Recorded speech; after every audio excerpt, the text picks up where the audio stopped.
Namoonni dhukkuba kalee qabdan waan kanatti fayyadamuu dandeessanii maqaan isaa bagduunis jedhama. Faayidaa hedduu qaba. Akkamitti akka qulqulleesse akkamitti akka hojjedhu asuma ilaala. Baay'een keessan viidiyoo kaleessa hojjedhe irratti afaanuma keenya nu hojjedhu jettanii anillee afaan kiyya ni jaaladha ittiin boona waan ta'eef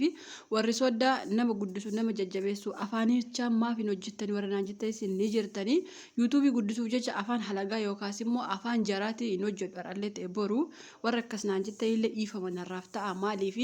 yuutuubii boru yookaas immoo guyyaa gaafa qaniisaa guddachuu danda'uuf jecha afaan kee jijjiiree afaan warra soddaatiin hojjechuu hin barbaadu. Warri afaan sana maan hojjettu yuutuubii kee guddifachuu barbaadde jettanillee isinillee hedduu galatooma hedduu isin jaalla. Asumarraa waan akkasii lammuu naan barreessina isiniin jechuu barbaada. Afaan namaa kanuma namaati. Keessaafuu warri soddaa waan nu gochaa jiran waan beektanii fi afaan sanaan hojjechuu hin barbaadu. Anaaf jettaniitu nin beeka asumarraa isinuu galatooma. Warrumti afaan kiyya beektan nageessu waan ta'eef isinummaa na jajjabeessan amsa kiyya. Seenaan buleettii keenya haadha manaa biyya Arabaatii osoo qabu naanna ashoofee miidiyaarraan kan wal barre halkaniif guyyaa jaalala keessa nagashuun miiran taane natti agarsiisuun akkamitti akka na jaallatu baay'ee soo natti odeessu naannoo waggaa lamaa geenye waggaa lamaa booda qarshii akka hin ergu yeroo inni na gaafatu anis qarshii waggaa lamaa gara waggaa sadiitti waan hin qajeelleef qarshii hundaa of biraa qaba osoo hin taane naannoo waggaa tokkoo fi ji'a 5 yookaas baatii 5 waan hin qabuuf anis abbaa manaa koo naaf ta'a gara fuula duraatti jechuun qarshii itti ergee innis naannoo magaalaa Finfinnee giddu galeessa yookaas magaaluma Finfinnee keessa osoo hin taane naannoo hoolotaa bakka jedhamu naaf bituun achitti mana naa ijaaree anis mana kana yeroon waggaa lama itti erguu yookaas waggaa lama osoo hin guutiin xiqquma hir'atti qarshiin haa ta'u malee qarshii sanarraa kaasee haga waggaa 7tti manni xumuramu waan dideef waggaa 8 yeroon fixu manni amma xumurameeraa galuu dandeessaa jechuun innis yeroo na gaafatu anis meeshaa mana keessaa guuttadhaa jechuun isatti himee innis guuttadhu ani keetumaa atis kootumaa bakka deemnu tokkollee hin jiru jechuun haamilee ajaa'ibaa natti horuu eegale. Haa ta'u malee gurbaa kana nama wayiitu suuraa gadhiifatee yeroo ani achi jalatti barreessu innis haayinaan jechuun karaa miisenjarii ufee nagaa waan na gaafateef nuti kan wal barre karaa feesbuukii malee ani biyya isaas hin beeku maalummaa isaas hin beeku garuu viidiyootiin halkaniif guyyaan haasa'uun innis gurbaa tokko obboleessa koo kan jedhu wal nu barsiisuun waggaa 7 haga 8 jaalala ajaa'ibaa dabarsinee haa ta'u malee waggaa 8 keessatti mana koo xumuradhee naannoo waggaa 9 yeroon fitu gara biyyaan galaa amma hojiin na gahee jira jireenya koo jiraadhaa jedhee yeroo isatti himu innis maal jiraattaa jireenya maalii qabda ati namuma hin beekne miidiyaarra gadi buustee halkaniif guyyaa waliin haasa'uu malee ati maal beektaa jechuun yeroo natti himu anis maalii rakkoo jiramoo miidiyaarra yoo wal barre abbaan fee achumaa wal bara miti miidiyaan akka kan carroomu sin jira kan hin carroomne sin jira rakkoo jiramoo jechuun yeroo isatti himu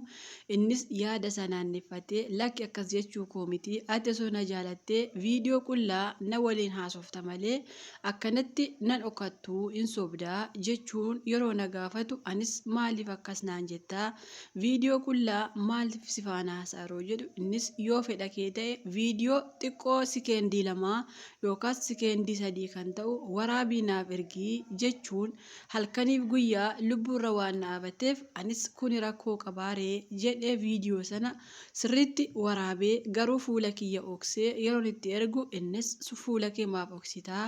sirriitti waraabii naaf ergii miirri kiyya yookaas fedhiin kiyya narraa waan hin baaneef fuula kee ilaaluu barbaadaa jechuun halkaniif guyyaa na cinquu eegalus anis sirriitti of waraabee fuula kiyya mul'isee viidiyoo yeroo arguu fi baay'ee galatoomi jechuun akka ajaa'ibaan na galateeffate. Anis naannoo waggaa 9 ergin fixee booda innis bakka amma galuu dandeessa gara biyyaa jechuun anis tole jedhee gara biyyaa yeroon galu hoteela qabannee naannoo torbee tokko teenyee innis maal barbaaddaa asumatti si ajjeesuu moo amma galtaa karaa dhuftirra jechuun torbee tokko booda natti jijjiiramee shaanxaa ani qabu uffata hundaa silkii ani biyya arabaatii fide kan akka laaptooppii waan adda addaa kana jedhee isinitti himuu hin danda'u. Qarshiillee yoo gara biyyaa jijjiirame naannoo 300 kan ta'u waan ofirraa qabuuf kana hundaa narraa fudhatee silkii ittiin daawwaladhu bichaa harkarratti na hambisee hoteela sana keessatti na dhiisee yeroo deemu anis falakoof malakoo wallaalee maatii koo daawwalee maadaamiin koo akka tasaa nagashitee kottaa na fuudha jechuun maatiin nama hin jibbume waan ta'eef isaanis ufanii na fuudhanii qarshii uma qabaniin uffata naaf bitanii gara manaa galee naannoo baatii 3 yookaas ji'a 3 yeroon taa'u gurbaa kana suuraa isaa waan hin qabuuf hordofuu eegalus obboleessi koo gurbaa kana naannoo hoolotaatti akka jiraatu waan beekuuf obboleessi koo abbaan ijoollee 3 achuma waan jiruufi akka carraa ta'ee magaalli isaanii tokko waan ta'eef innis itti qoratee bira gahee maaliif obboleettii koo akkas gootee seeraan si gaafaa jedhee yeroo gaafatu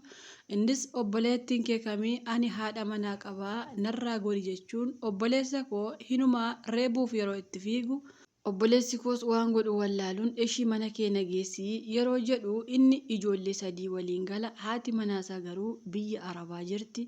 Mana ajaa'ibaa mana mootummaa yookaas mana mangistiin keessa galu jettu malee mana namaa ilmi namaa akkatti ijaare jedhamee kan hin yaadamne haati manaa koo dhufuuf torbee takka yookaas torbee 2 qofa hafaa ani ijoollee guddisa jechuun inumaa abbaa ijoolleeti waan ta'eef naannoon suni sirriitti akka inni ijoollee qabu haadha manaallee akka inni qabu yeroo ragaa bahan anis abbaa manaa namaa maal godhi jedharee jedheen gara jireenya kootti yeroon deebi'u obboleessi koo maaliif akkas gootee qarshii kee ergitee nama haadha manaa qabutti yeroo jedhu anis maal beekaree miidiyaarra arge jechuun innis ergin biraa galee booda lammataa maqaa koo miidiyaa irratti yoo baaste ani kanaa booda viidiyoo kee gadi siif baasa jechuun viidiyoo ani isa biraa qabu karaa teelegiraamii 1-2 kanin biyya arabaatti itti ergee fi osoo ani hin beekiin hoteela keessatti fuula isaa of dhoksee anaan viidiyoo kan waraabe hundaa yeroo naaf ergu anis haamileen koo cabee osuma kanaan jiru naannoo baatii 5 yookaas ji'a 5 yeroon ga'u miirri adda addaa dhukkubbiin lafaa ka'uu dadhabuun waan hundi yeroo natti dhagahamu ani inumaa yeroo harmee koo waliin mana hakiimii deemu isaanis ulfa ji'a 5 yookaas baatii 5 akkan ta'e yeroo harmee kootti himan harmeen koos baay'ee rifachuuf maal intala koo eenyuun akkas taatee maaliif maqaa nu nyaatte yeroo jettu anis gurbaa'uma sana yoon jedhe inumaa namni waa wal ajjeesuuf viidiyoos isa biraa waan hin qabuuf eeyyen biyyuma arabaatti dirqama akkas na godhanii as na erganii jechuun maatii koo garaa laafifadhee biyya arabaatti waan tokkollee kan narra hin geenye inumaa gaafa mana sanaa bahe akka mucaan isaanii deemteetti na waliin boohaa kan na gaggeessan ani garuu akka jarri badii qabduutti isaantu kana na godhee jechuun jaratti murteessee maatii kiyyas halkan sana amansiifadhee anis maatiin waan nama godhu waan hin qabaanneef ala isaanii hundaafuu maal godhure baguma lubbuun kennuuf gale jechuun hamman ji'a 9 yookaas baatii 9 fixutti mucaan kun garaama koo keessa waan jiruuf gurbaa sanatti daawwalee yoon himu eessatti si beekaa lakkii viidiyoo kee gadi siif baasu yoo ati jireenya koo diiguu barbaadde innis viidiyoo koo waan gadi baasuuf anis baay'ee sodaadhee cinqii makanaa waan hin jiruuf amma garuu biyya arabaa taa'ee waan godhu waan hin dhabeef haati manaasaa biyya arabaatii galtee reefuma torbee 2 waan fixuuf anis isheetti daawwalee ati dubartii miti qarshii abbaa manaa keetti kenne naaf deebisiisi maaloo jedhee namoota yeroon gaafu keessaafuu hiriyyaan tokko sirriitti walitti yaanna icciitii kiyya waan beektuuf isheen hin gaafatiinii viidiyoo kee gadi baasanii si salphisuu qarshiin kee kanaa booda siif hin deebi'u jechuun haamilee koo waan buusteef isin garuu namoonni seenaa koo dhageessan ani waan meeqaan miidhamtuu ta'e qarshii waggaa 8 dhabuu miti qarshii guyyaa 8 dhabuunuu hagam akka nama gubu waan beektaniif itti daawwalii haadha manaa isaa sossobi jettumoo inumaa salphachuuf teessaa viidiyoon kee gadi waan bahuuf ilmoo kee harmee kee bira keessee ufte mucaa uma kee qarshii argee guddifadhu furmaanni kee kanuma jettumoo hinumaa yeroo tokko qalbiin namichumatti deemii ol seenii mucaa kee qabbooti dhiiga fa'aa marsiisi waan naan jedhuuf qalbiin tokko immoo salphachuuf jirta maal siif wayya waan jedhuuf ani ergin biyya kanatti dhufee guyyaa tokkollee sammuun koo nagaas argatee hin beeku hirriba nagaas rafee hin beeku tokkoffaa viidiyoon koo isa bira jira lammaffaa immoo qarshii hamma kana dhabeera ani halkaniif guyyaa du'aaf jireenya gidduu jira malee jireenya jiraachaa jira miti osuma kabiraatti heeruma jedheellee wanna tokko waan gammachuu qabu miti sababiinsaa qarshii waggaa 8 caalaa viidiyoo isa bira jirutu baay'ee na guba. Isin namoonni seenaa koo dhageessan isheetti daawwalii haadha manaatti abbaan manaa kee akkas na godhe jettumoo inumaa mucaa isaa fi qaba jedhamoo maal naaf wayya namoonni seenaa keessan himattan furmaata koomentiitiin argattaniitu waan ta'eef anis furmaata waan hin barbaaduuf hadaraa keessan maal gochuu akkan qabu yaada keessan naaf qoodaa ana obboleettii keessan biyya arabaa jiraadhaa akkuma keessan of jijjiiruuf biyyaa bahee yeroo duraa salphadhee ammas lammaffaa biyya arabaa waan jiruuf yaada keessan maal akkan gochuu qabu naaf qoodaa itti obboleettiin keenya jalqaba dhugaa dubbachuuf yaada kiyya isiniif qooda hamma tokko isinis yaada keessan qoodaa fi akkuma dura isiniin jedhe gowwaan namarraa barataa gamni ofirraa barataa akkuma isiniin jechaa ture sana wanta badu tokko kadarbirraa barachuu qabna eenyu mudate eenyutu immoo waan kanaan mudatame badiin eessa jira warri gara fuula duraatti ganaa heerumuu jireenya dhaabbachuuf jirtan nama itti heerumtan adda baafadha gaa'illi dallaa mitiin ijaaramu hin diigamu hin jijjiiramu takkaa heerumte hinuma abbaan fedhe isin haa fuudhu ani dhugaa rabbi isinitti abbaan fedhe isin haa fuudhu waan fedhe haa ta'u fedhullee isin haa dhiisu qaama keessa waraabdanii ittiin argina an dhugaa rabbi kanuma sodaadha addunyaa kanarraa maal sodaata amma ilmi namaa addunyaa kanarraa kan sodaatu du'a ni sodaata rakkinallee hin sodaata ilmi namaa waa baay'ee sodaata ani garuu du'allee hin sodaadhu rakkoollee hin sodaadhu maaliif rakkoo hojjetatte keessaa baata du'a immoo gaafa uumamte duute waan ta'eef hima duuta ani addunyaa kanarraa viidiyoo ma sodaadha dhugaa rabbi isiniin jedhan akka viidiyoo sodaadhuun waan takkan sodaadha addunyaa kanarraa maaliif viidiyoon kee umrii kee guutuu addunyaa kana jirtu mataan keessi hidhama hafa maaliif atama qarshii waggaa 8-9 yoo itti ergite yoo fayyataate qarshii sana deeffachuu dandeessa garuu warri viidiyoo of waraabdanii irratti ergitan an dhuguma ishee isinitti dhugaa rabbi isinitti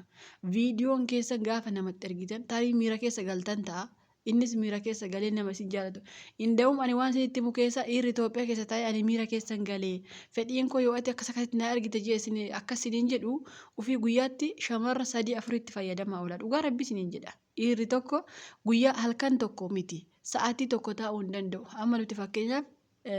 abbaa manaa biyya waggaa 3-4 taa'ee nu eege yoo jenne kana shaawadamne jira gowwummaa keenya kun dhugaa rabbi isinitti kanaafuu osoo dubartiin biyya keessa yaa'aa jirtu osoo dubartii akka barbaade fedhu qarshii isaatiin fedhu immoo akka fedhetti fedhii isa baafachuu danda'u osoo hamma kana keessa jiru siin biyya arabaatti qaama kee viidiyoo ilaaluun maaliif barbaachise waan ati maal taateef viidiyoo kee qaama kee ilaala dubartii biyya keessaa uume otollee akka biyya arabaa kana keessaa biyya kana keessa dhiirri biyya kana haadhuma manaa isaa yoo taate malee qaama dubartii biraa hin argu osoollee akkas ta'e ookee akkas jenneetu dhugumattiyyuu garaa laafnaafi garuu dhiirri biyya keenya fedhu daqiiqaa 30tti fedhu daqiiqaa 10tti fedhu sa'aatii tokkotti itti fayyadamuu danda'a ni beektan shamarra biyya keenya illee beektan dhiira biyya keenya illee beektan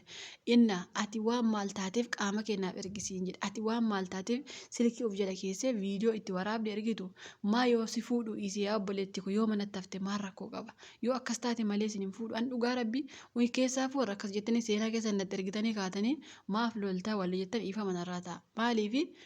ati jaamaa miti duudaa miti namni umriinsa waggaa 18 asii namni biyya arabaa deemu takka illee jiru soba amma namoota tokko ani waggaa 13-12 biyyaa bahee jiru soba waggaa 12-13 namni biyyaa bahee jiru 15-16-17 biyyumaa baate kun immoo sammuun kee waa hedduu beekaa jechuudha viidiyoo keessa waraabdanii qaama keessan ani isin fuudhu yoo akkas ta'e malee ani isin barbaadu yoo isiniin jedhe isin haadhiisu habiibti abbaa fe'esti fuudha warqii na ukkoo qaamni sirra jiru kun warqiidha bara dhugaa rabbii warqii baattee jirta warqii kana immoo fuutanii kisaaraa kassarsiisu jirtan dhugaa rabbii kanaaf qaama keessan kabajaan eeggadhaa dhiira abbaa fe'aa ta'u qarshii keessan dantaa keessan ani isin hin gorsu yeroo baay'ee qarshii irratti isin gorseera namni keenya hin dhagahu garuu qaama keessan bareechaa of eeggadha. Kanaaf obboleettii keenya rabbi obsa siif haa kennu yaada takka illee siif hin qabu qarshii hojjetattee fidatta viidiyoo isa bira jiru immoo rabbi siif haa laaffisu akka inni gadi hin baafne maaliif gaafa gadi baase mataan nama hiphachuu danda'a yoo baase sadantaa isaatii lubbuu keetti waan takka yaadiin waan darbe darbee jira yaada ishee jajjabeessuu danda'u obboleettii keenya koomentii jalatti qooduu fi hin dagatiina.